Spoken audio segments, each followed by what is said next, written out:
ओम शांति। आज बाबा के 15-9-20 के महावाक्य हैं। सबसे पहले हम मुरली का सारांश सुनेंगे। बाबा के द्वारा हम बच्चों को ज्ञान का तीसरा नेत्र मिला है, जिससे हमने सृष्टि के आदि, मध्य और अंत को जान लिया है। आगे बाबा ने कहा, सैन्य शक्तियां हिम्मत से कह सकती हैं कि अपने को आत्मा समझो, परमात्मा नहीं। आत्मा समझ बाप को याद करो तो विकर्म विनाश होंगे और मुक्तिधाम भी चले जाएंगे। स्वयं को परमात्मा समझने से विकर्म विनाश नहीं हो सकते। बाबा ने कहा, जो सैन्य शक्तियां बच्चे हैं वो ऐसी बहादुरी व हिम्मत दिखा सकती हैं और परमात्मा का सही परिचय भी दे सकती हैं। अभी बाप हमें स्वर्ग के सुख के लिए पढ़ा रहे हैं, राजयोग सिखा रहे हैं, जिसके लिए हम सबको पुरुषार्थ करना है। इस पुरानी दुनिया से तुम्हें वैराग्य हो जाना चाहिए, क्योंकि ये दुनिया खत्म होनी है, इसलिए इसका संन्यास करना है। इस महाभारत लड़ाई से ही मुक्ति और जीवन मुक्ति के गेट खुलने हैं और निर्वाण धाम या मुक्ति में जाने के लिए हमें पूरा पावन बनना है। और पावन बनने के लिए याद की यात्रा जरूर चाहिए। तो ये था आज की मुरली का सारांश। अब हम मुरली की शुरुआत करते हैं। मीठी बच्चे, बाप आए हैं तुम्हें ज्ञान का तीसरा नेत्र देने, जिससे तुम सृष्टि के आदि, मध्य, अंत को जानते हो। ज्ञान का तीसरा नेत्र हम सब ब्राह्मण आत्माओं का खुल गया है, जिससे हमने सृष्टि के शुरुआत के से लेकर अंत तक के राज को समझ लिया है। आज का प्रश्न है, सैन्य शक्तियां ही कौन सी बात हिम्मत के साथ समझा सकती हैं? सैन्य शक्तियां ही कौन सी बात हिम्मत के साथ समझा सकती हैं? उत्तर है, दूसरे धर्म वालों को यह बात समझाना है कि बाप कहते हैं तुम अपने को आत्मा समझ, परमात्मा बाप को याद करते रहो। बाबा ने कहा, तुम अपने को आत्मा समझो, परमात्मा नहीं। आत्मा समझकर बाप को याद करो तो विकर्म विनाश होंगे और मुक्ति, जीवन मुक्ति में चले जाएंगे। परमात्मा समझने से तुम्हारे विकर्म विनाश नहीं हो सकते। यह बात बहुत हिम्मत से सैन्य शक्तियां ही समझा सकती हैं। समझाने का भी अभ्यास चाहिए।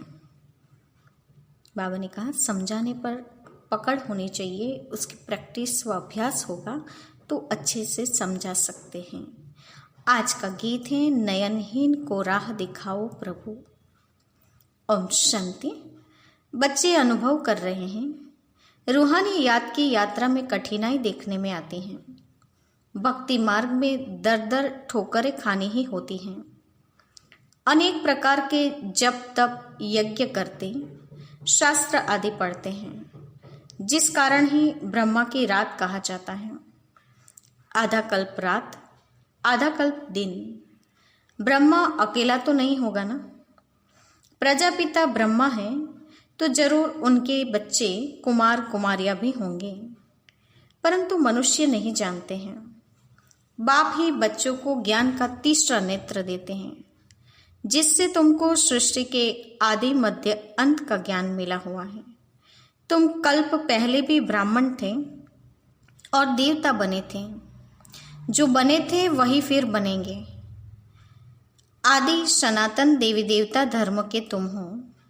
तुम ही पूज्य और पुजारी बनते हो।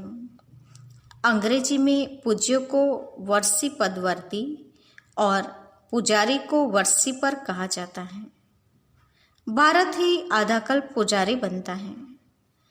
आत्मा मानती है हम पूज्य थे, फिर हम ही पुजारी बने हैं। पूज्य से पुजारी, फिर पूज्य बनते हैं। बाप तो पूज्य पुजारी नहीं बनते। तुम कहेंगे हम पूज्य पावन शो देवी देवता थे, फिर 84 जन्मों के बाद कंप्लीट पतित पुजारी बन जाते हैं। अभी भारतवासी जो आदि सनातन देवी देवता धर्म वाले थे, उन्हों को अपने धर्म का कुछ भी पता नहीं है। तुम्हारी इन बातों को सब धर्म वाले नहीं समझेंगे। जो इस धर्म के होंगे वो समझेंगे। जो इस धर्म के कहाँ कन्वर्ट हो गए होंगे वही आएंगे। ऐसे कन्वर्ट तो बहुत हो गए हैं। बाप कहते हैं जो शिव और देवताओं के पुजारी हैं उनको सहज हैं। अन्य धर्म वाले माथा खपाएंगे। जो कन्वर्ट होगा उनको टच होगा और आकर समझने की कोशिश करेंगे, नहीं तो फिर मानेंगे नहीं। आर्य समाजियों में से भी बहुत आए हुए हैं, सिख लोग भी आए हुए हैं। आदि सनातन देवी देवता धर्म वाले जो कन्वर्ट हो गए हैं उनको अपने धर्म में जरूर आना पड़ेगा। जाड़ में भी अलग अलग सेक्शन हैं, फिर आएंगे भी नंबरवार। टाल टालियाँ निकलती रहेगी। वह पवित्र होने कारण उन्हों का प्रभाव अच्छा निकलता है। इस समय देवी देवता धर्म का फाउंडेशन है नहीं, जो फिर लगाना पड़ता है। बहन भाई तो बनना ही पड़े। हम एक बाप के बच्चे, सब आत्माएं भाई भाई हैं, फिर भाई बहन बनते हैं। अब जैसे कि नई सृष्टि की स्थापना हो रही है, पहले पहले हैं ब्राह्मण। नई सृष्टि की स्थापना में प्रजापिता ब्रह्मा तो जरूर चाहिए। ब्रह्मा द्वारा ब्राह्मण होंगे। इनको रुद्र ज्ञान यज्ञ भी कहा जाता है। इसमें ब्राह्मण जरूर चाहिए। प्रजापिता ब्रह्मा की औलाद जरूर चाहिए। वह है ग्रेट ग्रेट ग्रैंडफादर। ब्राह्मण हैं पहले नंबर में चोटी वाले। आदम बीबी एडम ईव को मानते भी हैं। इस समय तुम पुजारी से पूज्य बन रहे हो। तुम्हारा सबसे अच्छा यादगार मंदिर देलवाड़ा मंदिर है। नीचे तपस्या में बैठे हैं, ऊपर में राजाए और यहाँ तुम चैतन्य में बैठे हो। यह मंदिर खलास हो जाएंगे, फिर वापस भक्ति मार्ग में बनेंगे। तुम जानते हो अभी हम राजयोग सीख रहे हैं, फिर नई दुनिया में जाएंगे। वह जड़ मंदिर, तुम चैतन्य में बैठे हो। मुख्य मंदिर यह ठीक बना हुआ है। स्वर्ग को नहीं तो कहाँ दिखाएं, इसलिए छत में स्वर्ग को दिखाया है। इस पर बहुत अच्छा समझा सकते हो। बोलो भारत ही स्वर्ग था, फिर अब भारत नरक है। इस धर्म वाले झट समझेंगे। हिंदुओं में भी देखेंगे तो अनेक प्रकार के धर्मों में जाकर पड़े हैं। तुमको बहुत मेहनत करनी पड़ती है निकालने में। बाबा कहते हैं एक एक देवी देवता धर्म वाले को निकालने में बहुत मेहनत करनी पड़ती है। बाबा ने समझाया है अपने को आत्मा समझ मामेकम याद करो, बस और कुछ बात ही नहीं करना चाहिए। जिनका अभ्यास नहीं उनको तो बात करनी भी चाहिए, नहीं तो बीके का नाम बदनाम कर देते हैं। अगर दूसरे धर्म वाले हैं तो समझाना चाहिए कि यदि तुम मुक्तिधाम में जाना चाहते हो तो अपने को आत्मा समझो और बाप को याद करो, लेकिन अपने को परमात्मा नहीं समझो। अपने को आत्मा समझ बाप को याद करेंगे तो तुम्हारे जन्म जन्मांतर के पाप कट जाएंगे और मुक्तिधाम में चले जाएंगे। तुम्हारे लिए यह मन मना भव का मंत्र ही बस है, परंतु बात करने की हिम्मत चाहिए। सैन्य शक्तियां ही सर्विस कर सकती हैं। सन्यासी लोग बाहर में जाकर विलायत वालों को ले आते हैं कि चलो तुमको स्पिरिचुअल नॉलेज देवे। अब वह बाप को तो जानते ही नहीं, वो ब्रह्म को भगवान समझ कह देते, इसको याद करो, बस यह मंत्र दे देते हैं। जैसे किसी चिड़िया को अपने पिंजड़े में डाल देते हैं। बाबा ने कहा ब्रह्म ही भगवान ये समझा कर जैसे कि चिड़िया को पिंजड़े में डाल देते हैं, ऐसे समझाने में भी टाइम लगता है। बाबा ने कहा था हर एक चित्र के ऊपर लिखा हुआ हो शिव भगवानोवाच।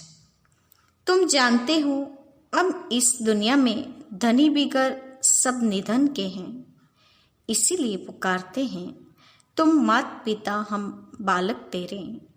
अच्छा, उनका अर्थ क्या है? ऐसे ही बोलते रहते हैं तुम्हारी कृपा से सुख धने रहे। अब बाप तुमको स्वर्ग के सुख के लिए पढ़ा रहे हैं, जिसके लिए तुम पुरुषार्थ कर रहे हो। जो करेगा सो पाएगा। इस समय तो सब पतित हैं, पावन दुनिया तो एक स्वर्ग ही है। यहाँ कोई भी सतोप्रधान हो न सके। सतयुग में जो सतोप्रधान थे वही तमोप्रधान पतित बन जाते हैं। क्राइस्ट के पिछाड़ी जो उनके धर्म वाले होते हैं वह तो पहले सतोप्रधान होंगे ना। जब लाखों की अंदाज में होते हो तब लश्कर तैयार होता है लड़कर बादशाही लेने। उनको सुख भी कम तो दुख भी कम। तुम्हारे जैसा सुख तो किसको मिल न सके। तुम अभी तैयार हो रहे हो सुखधाम में जाने के लिए। बाकी सब धर्म कोई स्वर्ग में थोड़े ही होते हैं। भारत जब स्वर्ग था तो उन जैसा पावन खंड कोई होता नहीं। जब बाप आते हैं तब ही ईश्वरीय राज्य स्थापन होता है। वहाँ लड़ाई आदि की बात नहीं। लड़ना झगड़ना तो बहुत पीछे शुरू होता है। भारतवासी इतना नहीं लड़े हैं, थोड़े आपस में लड़कर अलग हो गए हैं। द्वापर में एक दो पर चढ़ाई करते हैं। यह चित्र आदि बनाने में भी बड़ी बुद्धि चाहिए। ये भी लिखना चाहिए कि भारत को स्वर्ग था जो फिर नर्क जैसा कैसे बना है। आकर समझो, भारत सद्गति में था, अब दुर्गति में है। अब सद्गति को पाने के लिए बाप ही नॉलेज देते हैं। मनुष्यों में यह रूहानी नॉलेज होती नहीं, यह होती है परमपिता परमात्मा में। बाप यह नॉलेज देते हैं आत्माओं को, बाकी सब मनुष्य को ही देते हैं। शास्त्र भी मनुष्य ने लिखे हैं, मनुष्य ने ही पढ़े हैं। यहाँ तो तुम्हें रूहानी बाप पढ़ाते हैं और रूह पढ़ते हैं। पढ़ने वाली तो आत्मा है ना, वह लिखने और पढ़ने वाले मनुष्य ही हैं। परमात्मा को तो शास्त्र आदि पढ़ने की दरकार नहीं है। दुनिया में करोड़ों मनुष्य हैं। सतयुग में जब इन लक्ष्मी नारायण का राज्य था तो वहाँ 9 लाख होते हैं। बहुत छोटा झाड़ होगा। फिर विचार करो इतनी सब आत्माएं कहाँ गई। बाबा ने कहा बहुत छोटा सा झाड़ होता है मनुष्य सृष्टि का, तो फिर बाकी सब आत्माएं कहाँ गई। ब्रह्म में या पानी में तो लीन नहीं हो गई, वह सब मुक्ति धाम में रहती हैं। हर एक आत्मा अविनाशी है, उसमें अविनाशी पार्ट नोंदा हुआ है जो कभी भी मिट नहीं सकता। आत्मा विनाश हो न सके क्योंकि आत्मा तो बिंदी है। बाकी निर्वाण आदि में कोई भी जाता नहीं, सबको पार्ट बजाना ही है। जब सब आत्माएं आ जाती हैं तब मैं आकर सबको ले जाता हूँ। बाबा ने कहा सब आत्माएं आ जाती हैं तब मैं आकर सबको ले जाता हूँ। पिछाड़ी में है ही बाप का पार्ट, नई दुनिया की स्थापना, फिर पुरानी दुनिया का विनाश। यह भी ड्रामा में नोंद है। तुम आर्य समाजियों के झुंड को समझाएंगे तो उसमें कोई इस देवता धर्म का होगा, उनको टच होगा। बरोबर, यह बात तो ठीक है। परमात्मा सर्वव्यापी कैसे हो सकता है? भगवान तो बाप हैं, उनसे वर्षा मिलता है। कोई आर्य समाजी भी तुम्हारे पास आते होंगे, उनको ही सैपलिंग कहा जाता है। तुम समझाते रहो, फिर तुम्हारे कुल का जो होगा वह आ जाएगा। भगवान बाप ही पावन होने की युक्ति बताते हैं। भगवानवाच मामेकम याद करो, मैं पतित पावन हूँ, मुझे याद करने से तुम्हारे विकर्म विनाश होंगे और मुक्तिधाम में जाएंगे। यह पैगाम सब धर्म वालों के लिए है। बोलो, बाप कहते हैं, देह के सब धर्म छोड़ मुझे याद करो तो तुम तमोप्रधान से सतोप्रधान बन जाएंगे। मैं गुजराती हूँ, फलाना हूँ, यह सब छोड़ो, अपने को आत्मा समझो और बाप को याद करो। यह है योग अग्नि, संभाल कर कदम उठाना है। सब नहीं समझेंगे। बाप कहते हैं, पतित पावन मैं ही हूं। तुम सब तो पतित निर्वाण धाम में पावन होने बगैर आ न सके। रचना के आदि मध्य अंत को भी समझना है। पूरा समझने से ही उच्च पद पाएंगे। थोड़ी भक्ति की होगी तो थोड़ा ज्ञान समझेंगे, बहुत भक्ति की होगी तो बहुत ज्ञान उठाएंगे। बाप जो समझाते हैं उसको धारण करना है। वानप्रस्थियों के लिए और ही सहज है। गृहस्थ व्यवहार से किनारा कर लेते हैं। वानप्रस्थ अवस्था 60 वर्ष के बाद होती है। गुरु भी तब करते हैं। आजकल तो छोटेपन में ही गुरु करा देते हैं, नहीं तो पहले बाप, फिर टीचर, फिर 60 वर्ष के बाद गुरु किया जाता है। सद्गति दाता तो एक ही बाप है। अब अनेक गुरु लोग थोड़े ही हैं। यह तो सब पैसे कमाने की युक्तियां हैं। सद्गुरु है ही एक, जो सबकी सद्गति करने वाला है। बाप कहते हैं, मैं तुमको सब वेद और शास्त्रों का सार समझाता हूँ। यह सब है भक्ति मार्ग की सामग्री।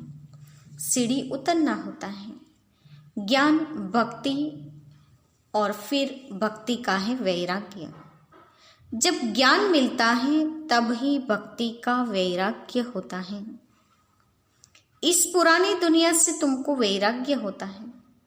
बाकी दुनिया को छोड़ कहाँ जाएंगे? तुम जानते हो यह दुनिया ही खत्म होनी है, इसलिए अब बेहद की दुनिया का संन्यास करना है। पवित्र बनने बगैर घर जा न सके। पवित्र बनने के लिए याद की यात्रा चाहिए। भारत में रक्त की नदियां होने के बाद फिर दूध की नदियां बहेगी। विष्णु को भी क्षीर सागर में दिखाते हैं, इसीलिए समझाया जाता है इस लड़ाई से मुक्ति और जीवन मुक्ति के गेट खुलने हैं। जितना तुम बच्चे आगे बढ़ेंगे उतना ही आवाज निकलता रहेगा। बस अब लड़ाई लगी की लगी। एक चिंगारी से देखो आगे क्या हुआ था। समझते हैं कि लड़ेंगे जरूर। लड़ाई चलती ही रहती है। एक दो के मददगार बनते रहते हैं। तुमको भी मददगार बनना है।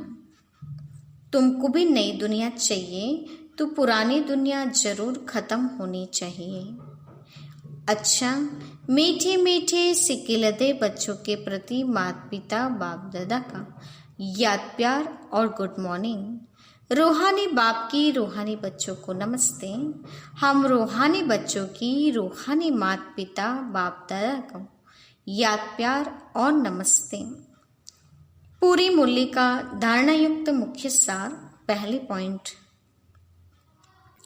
यह पुरानी दुनिया सब खत्म होनी है, इसलिए इस दुनिया का संन्यास करना है। दुनिया को छोड़कर कहीं नहीं जाना है, लेकिन इससे बुद्धि से भूलना है। बाबा ने कहा पुरानी दुनिया खत्म होनी है, इसीलिए उनसे संन्यास करना है और बुद्धि से सब कुछ भूलने का प्रयास करना है। दूसरे पॉइंट, निर्वाण धाम में जाने के लिए पावन जरूर बनना है। रचना के आदि मध्य अंत को पूरा समझकर नई दुनिया में उच्च पद पाना है। आज का वरदान है, अलबेलेपन की नींद को तलाक देने वाले चक्रवर्ती भव। अलबेलेपन की नींद को तलाक देने वाले चक्रवर्ती भव। वरदान का स्पष्टीकरण है, साक्षात्कार मूर्त बन भक्तों को साक्षात्कार कराने के लिए अथवा चक्रवर्ती बनने के लिए निंद्राजीत बनो। जब विनाश काल भूलता है तब अलबेलेपन की नींद आती है। भक्तों की पुकार सुनो, दुखी आत्माओं के दुख की पुकार सुनो, प्यासी आत्माओं के प्रार्थना की आवाज सुनो, तो कभी भी अलबेलेपन की नींद नहीं आएगी। तो अब सदा जागती ज्योत बन अलबेलेपन की नींद को तलाक दो और साक्षात्कार मूर्त भव। आज का स्लोगन है, तन मन धन मन वाणी कर्म किसी भी प्रकार से बाप के कर्तव्य में सहयोगी बनो तो सहज योगी बन जाएंगे। तन मन धन मन वाणी कर्म किसी भी प्रकार से बाप के कार्य में सहयोगी बनने से सहज योगी बन जाएंगे। आज के मुख्य पॉइंट्स हैं, शेरनी शक्तिबन परमात्मा परमधाम का निवासी है और आत्मा परमात्मा का गलत सिद्धांत है। इस सिद्धांत को दूर करने की हिम्मत दिखानी चाहिए। दूसरे पॉइंट, अभी हम नई दुनिया में जाने के लिए राजयोग सीख रहे हैं। बाप ने हम बच्चों को ज्ञान का तीसरा नेत्र प्रदान किया है, जिससे हमने सृष्टि के आदि मध्य अंत को जान लिया है। बाप कहते हैं, पतित पावन मैं हूँ, इसलिए तुम आत्मा समझ परमात्मा बाप को याद करो तो तुम तमोप्रधान से सतोप्रधान बन जाएंगे। मैं गुजराती हूँ, मैं फलाना हूँ, यह सब बातें छोड़ देनी हैं।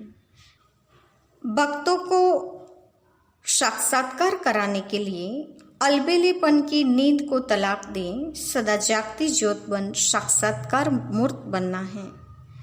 तब भक्तों को साक्षात्कार भी करा सकते हैं और चक्रवर्ती राजा भी बन सकते हैं।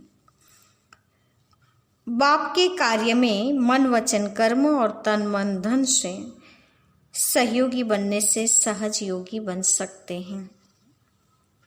अच्छा, ओम शांति।